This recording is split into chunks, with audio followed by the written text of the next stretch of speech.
이강민의 잡지사 3호로 두 번째 페이지, 역사 여행하기 좋은 봄을 봄의 불만 기다린 남자입니다. 박광일 선생님과 함께하죠. 어서 오십시오. 안녕하세요. 박광일입니다. 자, 이제 3.1절 연휴가 끝나고 이제 오늘 다들 일상으로 복귀하셨을 거라 생각이 됐는데요. 우리가 연휴 때는 잘 쉬고 또 잘 놀았더라도 또 대한 독립을 외쳤던 수많은 사람들의 마음을 결코 잊어서는 안 될 겁니다.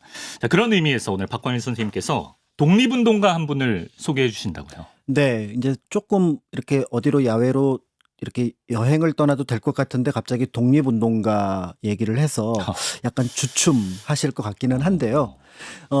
이제 뭐 3.1절 때 이제 많은 분들이 이제 이렇게 여러 뭐 독립운동과 관련된 얘기를 들으셨을 겁니다. 이제 저도 이제 역사 유적 중에서 독립운동 사적지 답사를 많이 하는 편인데 그때마다 이제 많은 분들이 이제 이런 얘기를 서로 주고받습니다. 네.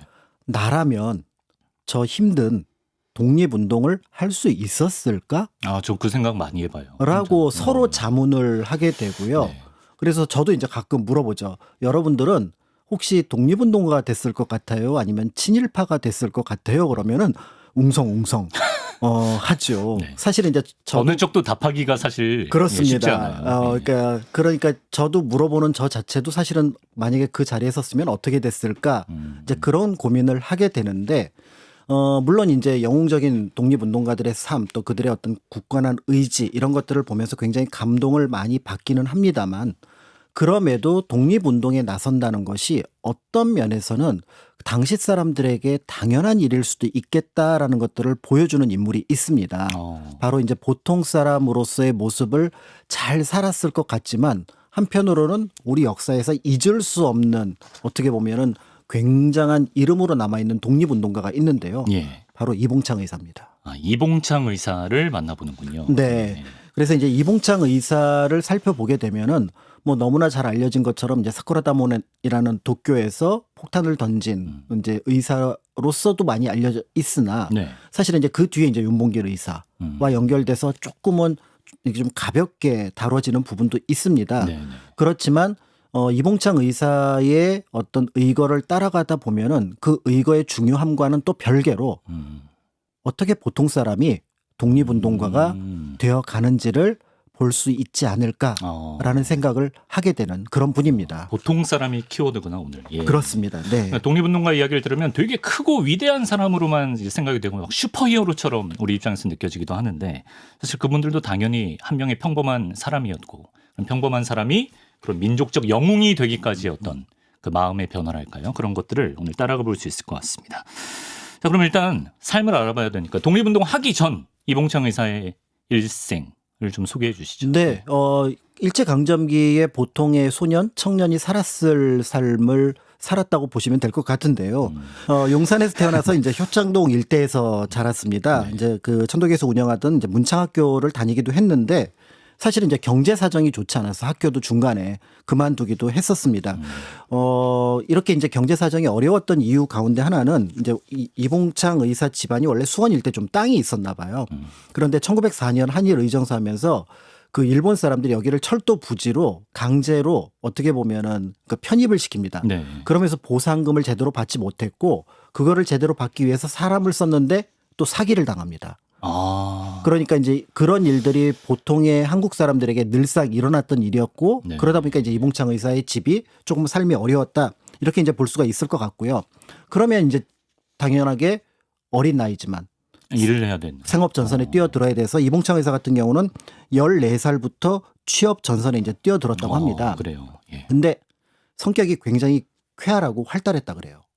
약간 좀 사진만 봐도 좀 약간 개구쟁이 느낌이 좀 있어요. 맞습니다. 예. 그러니까 이제 어떻게 보면은 좀 적응도 잘했다라고 볼 수가 있는데요. 특히 당시 이제 이미 10살이 넘었을 때니까 일제 강점기에 들었었을 때거든요. 네네. 그러니까 이봉창 의사는 취직을 주로 이제 일본인 상점, 그래서 뭐 와다 유생당이라든지 무라타 양방이라든지 이런 일본인 상점에서 일을 하면서 일본어도 같이 배웠다고 합니다. 예, 예. 그러면서 자신이 어떻게 보면은 생업 전선에 뛰어들고 좀 곤란한 피곤한 과정들을 겪긴 했지만 네. 그럭저럭 그 일상을 좀 이어가야겠다라는 생각을 하고 있었다라고 볼 수가 있습니다. 네, 어려운 상황이지만 그래도 되게 긍정적으로 잘 이겨내려던 어떤 소년, 청년의 모습이 보이는데요. 그러던 중에 이봉창 의사가 일본으로 가게 되는 좀 계기가 생긴다고요? 네, 이게 이제 그냥 점원 노릇을 하면은 급료 월급이 많지 않으니까 네. 기술자가 될 생각을 했던 것 같아요. 어떤 그런데 이제 이봉창 의사가 가만히 보니까 우리 조선에 가장 중요한 직업이 뭐가 될까? 가만히 보니까 네. 용산 일대에서 자랐잖아요. 예. 뭐가 보이겠어요? 아까 기차? 기차. 네. 그러니까 우리는 보통 일제 강점기에 이제 기차역 중심을 잘 모르는 편인데 네. 용산이 중심입니다. 서울역은 사실은 남대문 정거장을 한쪽으로 좀 빼낸 역할을 좀 했었거든요. 지금 용산역 그 위치인가요? 네, 그 위치예요. 네네네. 그러니까 이제 기차가 눈에 들어왔고 그래서 기차와 관련된 기술을 익힙니다. 음. 그리고 그 기술을 가지고 취직을 해요. 그래서 처음에는 이제 기관사가 아니라 이제 기차를 다루는 그러니까 그 기차역에서 엔지니어? 일을 하는 역할을 하는데 네. 처음에 이제 전철수라 그래서 그 기차들이 지나갈 때 그 노선을 이렇게 바꿔주는 역할을 하는 거 예. 그런 거를 하다가 예. 조금 더 이제 실력이 올라가서 이제 기차를 떼어놨다가 붙였다 하는 거 있잖아요. 예. 그거를 하게 됩니다. 그래서 연결수라고 하는데 네. 그 일을 꽤나 잘하셨다고 해요. 그래서 이제 열심히 일을 했는데 그냥 월급을 받았는데 그런가 보다 생각을 했어요. 근데 나중에 똑같은 일을 하는 일본인 노동자의 월급 봉투를 본 거예요. 훨씬 더 받았구나. 3배를 받은 겁니다. 3배 차이까지 나요? 그러니까 이거는 아니다 싶어가지고 네. 그래서 뭔가 갑자기 회의감이 느껴서 당연하지. 그래서 갑자기 회의감이 느끼면 어디로 이렇게 일을 하러 가셔야 되잖아요. 네. 근데 이분은 그냥 나는 직장을 그만둘 거야 하고 쉽니다. 그래요? 홈프로텍터로. 예. 그래요? 일을 네. 그만두시나요? 네. 부당함을 느끼고 부당함을 느끼고 네, 일을 더 뭐 그러니까 항의를 하거나 뭐 항의는 하셨지만 예, 이제 예, 더 예. 큰 일을 하기 위해서가 아니라 나는 일을 못 하겠어. 그러면서 일을 멈췄는데 한 1년 이상 쉬니까 벌어놓은 월급을 다 쓴 거죠. 그렇겠죠. 그러니까 이제 다시 생업 전선에 뛰어들어서 이제 고민을 합니다. 예. 야, 한국의 그 직업의 미래에 기차가 있다고 생각을 했는데 이것도 아닌 것 같고 그러면서 이제 고민을 가만히 하다가 네. 그렇다면은 아예 그냥 가장 중심지로 들어가자. 내가 일본어를 할 줄 알고 네. 지금 일제 강점기니까 그렇죠. 이게 일제 시기니까 네. 그렇다면은 난 일본인으로 살자. 그러려면은 네. 일본에 가서 직장을 구하자라고 하면서 일본으로 건너가서 이제 직업을 구하고 네. 거기서 삶을 살아갈 생각을 하고요. 네. 무엇보다도 이제 이봉창 의사가 일본어를 잘했던 것 같아요. 나는 신일본인이 될 수 있을 것 같아. 신일본인? 그러니까 조선인으로서 네. 이제 새롭게 일본인이 되어서 네. 그 일본 제국주의의 어떤 그 영역 안에서 어떻게 보면은 한 사람의 삶을 살아갈 수 있지 않을까. 이 정도면 약간 좀 동경의 마음도 좀 있었던 동경의 것 같아요. 마음도 일본에 있었고 대한. 굉장히 일상적이고 평범하고 현실적이라고 볼 수가 있는 거죠. 음. 그러면서 이제 일본으로 넘어가서 직장을 구하게 됩니다. 그래서 진짜 바람대로 일본에서 신일본인이 되어 자리를 잘 잡나요? 라고 하는데 네. 이제 걸림돌들이 하나둘씩 나타나기 시작하는 어떤 거죠. 걸림돌? 이게 예나 지금이나 이제 직장에 가면은 이제 신원 보증을 하잖아요. 네. 그럼 제일 먼저 그 떼어오라고 하는 게 바로 이제 신분과 관련된 증명서. 예. 그러니까 당신 이제 호적 증명서가 있죠. 음. 그런데 일제 강점기에는 잘 알려져 있는 것처럼 완전히 한국인과 일본인의 호적이 분리되어 있습니다. 그러니까 한국에 사는 일본인도 호적은 일본 가서 떼어와야 되고요. 그래요? 일본에 사는 제일교포들도 한국의 호적이 있습니다. 그리고 무엇보다도 딱 펼치면 이 사람은 일본인, 네. 한국인이라는 게 바로 알겠네. 바로 알려져 있어요. 네. 그러니까 두 번째는 이제 그 신분 증명서와 함께 그 신원 보증서, 그러니까 누군가 써준 추천서가 있어야 되는데 네. 이 두 가지를 가지고 하는데 이걸 보니까 이제 사람들이 차별을 하기 시작하는 거죠. 아무리 겉모습이 일본 사람처럼 되어 있고 일본어를 잘한다고 하더라도 당신은 조선인이야 라고 하니까 조금 더 격이 낮고 어떻게 보면은 좀 냉대를 받는 그런 어떤 상황에서 일을 해야 된다라고 볼 수가 있는데요. 예. 이제 그런 과정 속에서 자신을 도와주는 일본인이 없어서 좀 고민을 하지만 이제 또 그래도 이제 의지를 굳건하게 가지고 있었잖아요. 신일본인이 되겠다고. 그러다가 우연히 1928년에 일왕 히로히토가 교토에서 즉위식을 한다는 소식을 듣습니다. 네네. 그러니까 이제 이봉창 의사 머릿속이 굉장히 복잡한 거예요. 내가 대한제국인으로 살 때는 그 고종 황제를 못 만났는데 네. 일본인으로 살기로 작정을 했으니까 그렇죠. 그러면은 일왕 얼굴 정도는 한번 봐야겠다. 이왕 라고- 얼굴 한번 보고 싶다.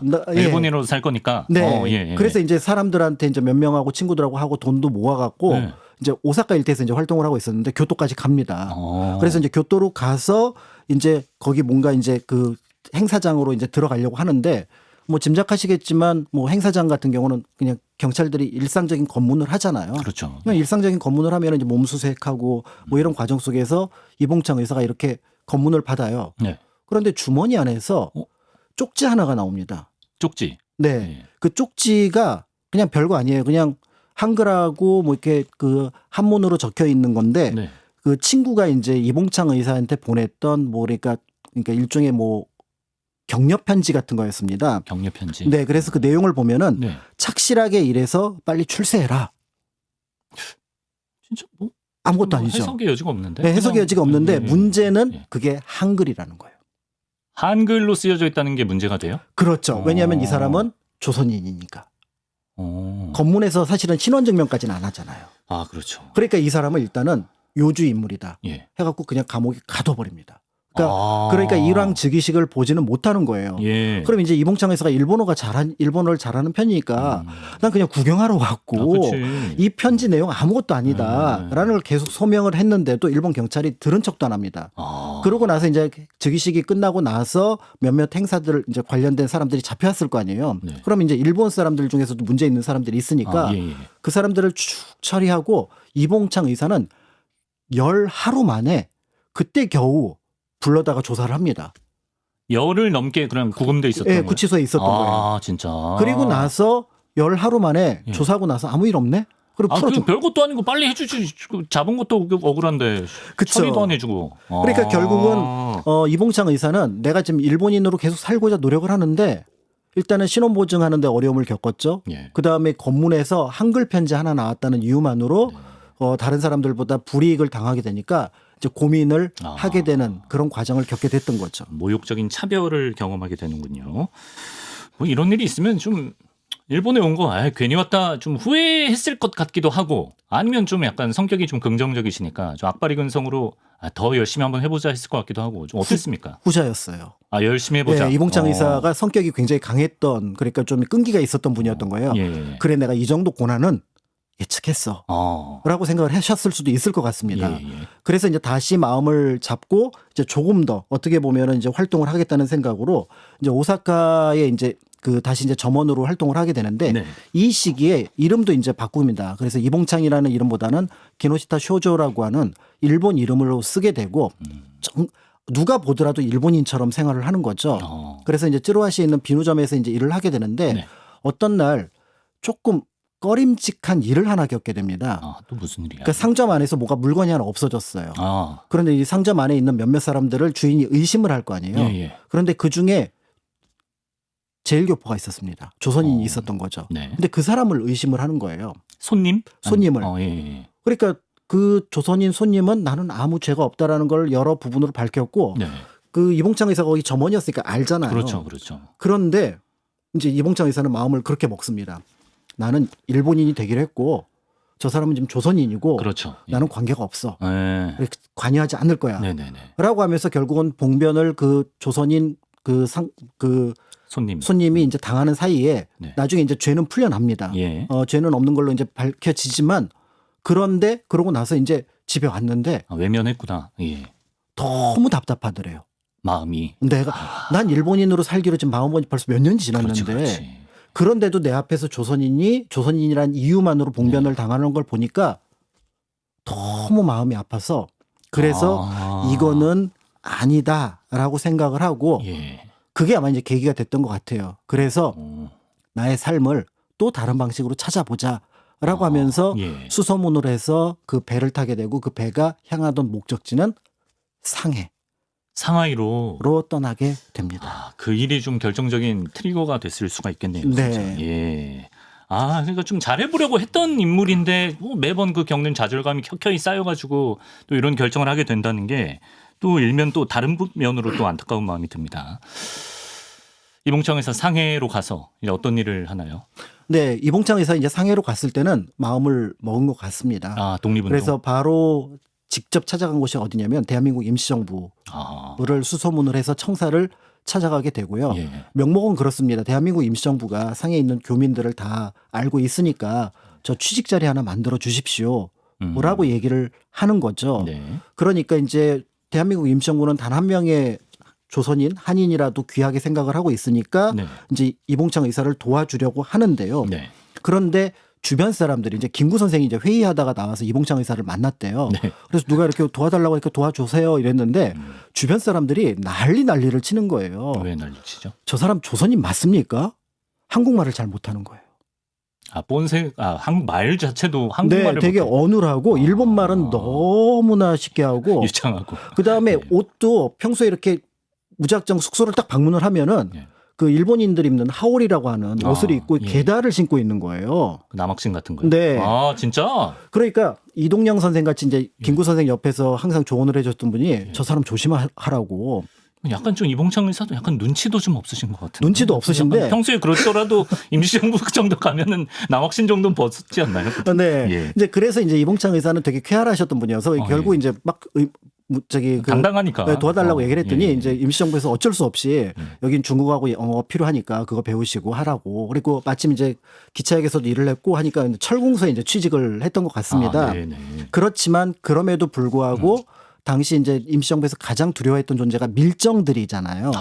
그러니까 이 이봉창 의사가 이제 밀정일 수도 있겠다고 생각하는데 역설적으로 생각해 보면 저런 허술한 밀정은 또 없거든요. 그치. 누가 일본 밀정이 그렇게 일본 사람 티를 내고 와. 그러니까요. 예. 그럼 그런 면에서 볼 때 그냥 허술한 사람이었고 이봉창 의사가 굉장히 기본파였대요. 그래서 월급날 그 임시정부 근처에 청년들을 불러다가 내가 한탕 쏘겠소를 쏘는 거예요. 네. 그럼 이제 그 같이 청년들이 막 먹다가 근데 선생님 이거 한 달치 월급 아니에요? 내일부터는 어떻게 살 거예요? 그랬더니 그건 그때부터 알고. 기분을 내는 거죠. 호감이죠 그때. 예, 그러니까 호감형 인물이긴 한데 의심스럽고 도대체 저분은 뭐지? 이런 상황 속에서 이제 김구 선생도 관찰을 하고 또 이봉창 의사도 임시정부의 분위기를 이제 파악을 하려고 노력을 했던 상황이었다라고 볼 수가 있는데요. 네. 이런 가운데 이제 임시정부에서 그 1931년 2년이 제일 어려운 시기입니다. 무엇을 해도 안 되고 무엇을 해도 여러 부분에서 대외적인 조건이 어려워지던 그러니까 만주사변이 일어났던 그런 시기였고 하니까 이 상황에서 이제 그 어떤 돌파구를 마련할 생각을 하게 되는데요. 네. 그런 가운데 하나가 그러면은 도쿄에 있는 일왕을 없애자 그런 어떤 내용들이 이제 그 임시정부 안에서 만들어지게 되고 마침 한인애국단이라고 하는 별도의 어떤 독립운동을 할 수 있는 기관이 꾸려지게 됩니다. 예. 이제 여기에 이제 이봉창 의사가 관심을 갖기 시작하는 거죠. 예, 어떤 전환점을 만들 필요가 있었고, 그렇죠. 임시정부 입장에서는 이봉창 의사도 받아들였을 것 같고요. 거사에 이제 투입이 바로 되나요? 네, 사실은 이제 이봉창 의사가 받아들였다기보다는 네. 먼저 제안을 했습니다. 일왕을 먼저 일왕을 제거하는 그 거사에 왜냐하면은. 임시정부에서 가장 걱정스러워했던 거는 자연스럽게 도쿄에 일왕이 있는 곳까지 접근할 수 있는 조선인. 네. 누가 봐도 일본인이라고 생각할 수 있는 조선인이 필요하잖아요. 이봉창 의사는. 근데 이봉창 의사 가만히 듣더니 저 할 수 있어요 그러는 거예요. 왜냐하면은 일단은 일본에서 생활을 6년 동안 했고요. 그렇죠. 그다음에 일왕을 만나러 간 적도 있으니까 일본의 어떤 검문 시스템도 알고 있었고 그러니까 저 할 수 있어요. 라고 하는 거죠. 그러니까 그때부터 이제 이봉창 의사의 뒷조사를 임시정부에서 조금 더 자세하게 하게 됩니다. 믿을 수 있는 사람인지. 네, 이 사람 믿을 수 있는가. 당시 이제 이봉창 의사의 별명이 일본 영감이었어요. 일본 영감? 32살밖에 안 됐는데 이거 굉장히 쾌활하고 막 그러셔서 그런 어떤 그 닉네임을 붙여준 것 같습니다. 그러면서 이봉창 의사가 자원을 하니까 적격이잖아요. 그렇죠. 예. 그런 상황에서 또 한편 이제 저희가 이제 하와이 편에서 말씀드렸습니다만은 하와이에 있는 교회에서 1,000달러라는 거금을 모아가지고 그래. 그 올리브 교회에서 감리교 교회에서 맞아요. 여기서 보낸 그 자금이 도착을 합니다. 그러니까 계획, 그다음에 실행할 운동가 그리고 자금 이 세 개가 모이니까 이제 급하게 일정이 돌아가게 되면서 이제 우리가 알고 있는 어떤 임시정부의 그 한인애국단의 이봉창 의사 의거가 준비되는데요. 폭탄도 구해야죠. 폭탄도 구해야 되죠. 그런데 이제 무엇보다도 이때 이제 그 이봉창 의사가 걱정이 됐던 거예요. 김구 선생은 이거 가서 살아서 돌아올 수 없을 수도 있다. 사실 그런 확률이 뭐 성공하든 실패하든 그렇습니다. 예, 그럴 확률이 높죠. 그러니까 이제 이봉창 의사가 그때 했던 말이 굉장히 유명한 말이 있는데요. 예. 그 말을 잠깐 읽어드리면 네. 제 나이 31살입니다. 앞으로 다시 31년을 더 산다 해도 과거 반생에서 맛본 방랑 생활에 비한다면 무슨 취미가 있겠습니까? 인생의 목적이 쾌락이라면 31년 동안 인생의 쾌락은 대강 맛보았습니다. 사실 이게 쾌락은 아니잖아요. 고초란 고초는 그럼요. 다 겪고 왔었잖아요. 네. 그런 까닭에 이제는 영원한 쾌락을 얻기 위해 독립사업에 헌신하고자 합니다. 육신의 쾌락, 정말 쾌락 같은 삶은 아니었지만 그렇습니다. 그냥 육신의 쾌락은 맛봤으니 그렇죠. 영원한 쾌락을 위해서 독립운동에 투신하겠다라는 아. 굳은 의지를 표현을 하게 되고요. 그러면서 우리가 알고 있는 한인애국단의 1호 단원으로서, 그러니까 우리가 알고 1호 있는 단원이구나. 네, 그래서 태극기를 배경으로 이제 독립선언서, 그러니까 우리가 내가 어떤 방식으로 하겠다라는 맹세와 관련된 문서를 들고 사진 촬영까지 하게 됩니다. 예. 이제 일본으로 건너가시는군요. 그렇습니다. 그래서 이제 그 폭탄 2개를 몸에 숨겨가지고 이제 도쿄에 가셨는데요. 네. 이제 그 과정에서 사실은 이제 몇 달 동안 생활을 하면서 이제 계속 어떻게 보면 주위를 살피게 됩니다. 네. 그러다가 1932년 1월 8일에 이제 관병식이라고 해서 이제 군사들을 이제 일왕이 이렇게 살펴보는 그런 행사가 있다는 걸 알고 그날을 이제 거사일로 결정을 하게 되는데요. 예, 예. 지금도 일본 도쿄에 가면은 일본 왕이 산다고 하는 이제 성이 있습니다. 네. 이제 그 교코라는 황거라고 하는 곳이 있는데 거기에 들어가는 경시청이 있고 거기 들어가는 문에 보면 사쿠라다 문이라고 하는 곳이 있는데 그 사이에 이제 일왕과 국내부 대신이 탄 마차가 도착을 합니다. 그러니까 이봉창 의사가 생각할 때는 일왕이면 뒤에 탔을 거다.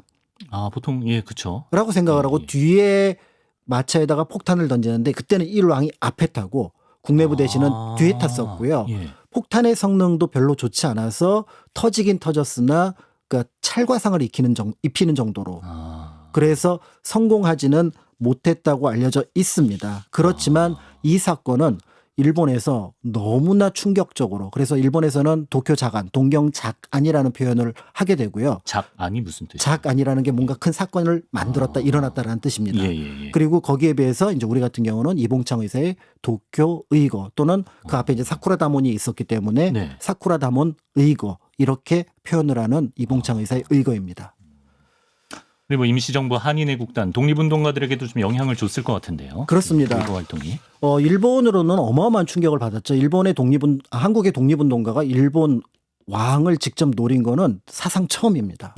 예. 그러니까 거기 앞까지 오는 동안 어떻게 발견을 못했을까? 그러니까 이봉창 의사가 지나왔던 모든 지자체 단체장이 그 문책을 받고요. 네. 경시청의 책임자도 문책을 받습니다. 심지어는 내각도 일시적이긴 하지만 내각 총사퇴를 선언을 할 정도였습니다. 그럴 만한 일이죠. 예. 이제 그만큼 어떤 큰 사건이라고 볼 수가 있는데요. 네. 무엇보다도 이 사건이 큰 영향을 끼쳤던 거는 당시 이제 한국하고 중국하고 사이에서 연합을 해도 시원찮을 판에 사실은 한국과 일본이 약간씩 서로 껄끄러운 사건 때문에 혐오를 하고 있었거든요.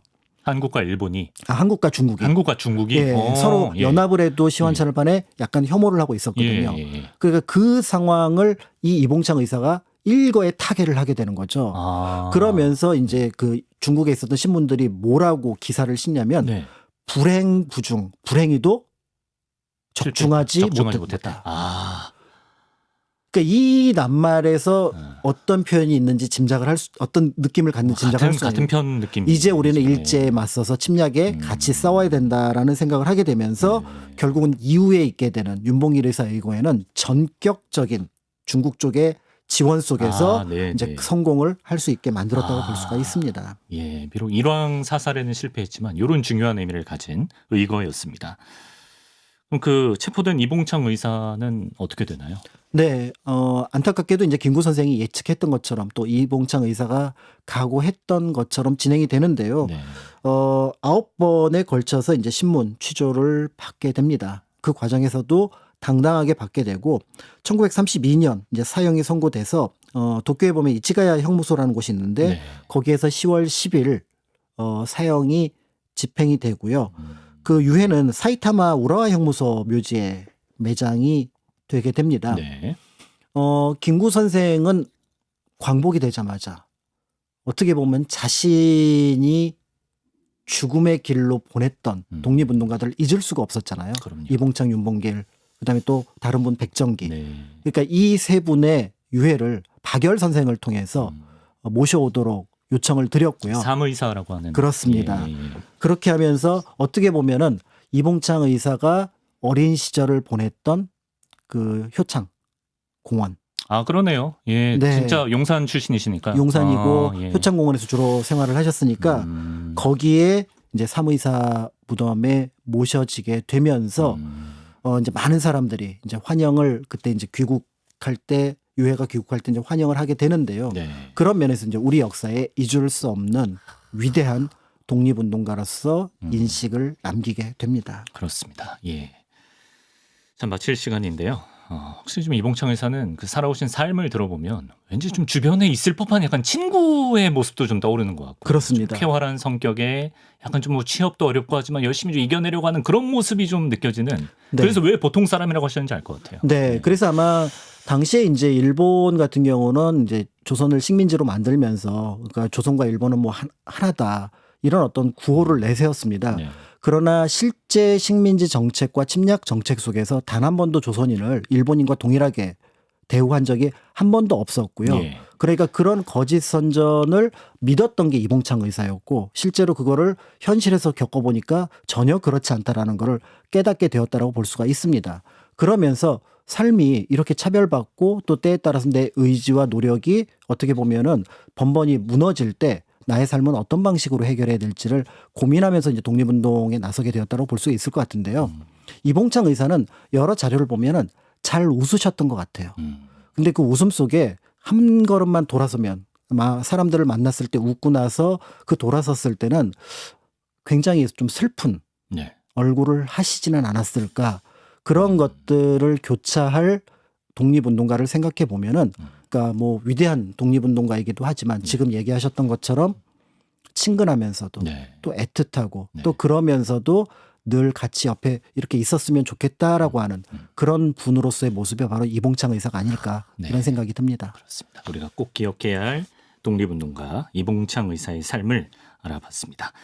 한때는 신일본인을 꿈꿨지만 결국에는 일왕에게 폭탄을 투척하게 된 이봉창 의사의 삶 박광일 선생님과 알아봤습니다. 선생님 말씀 고맙습니다. 감사합니다.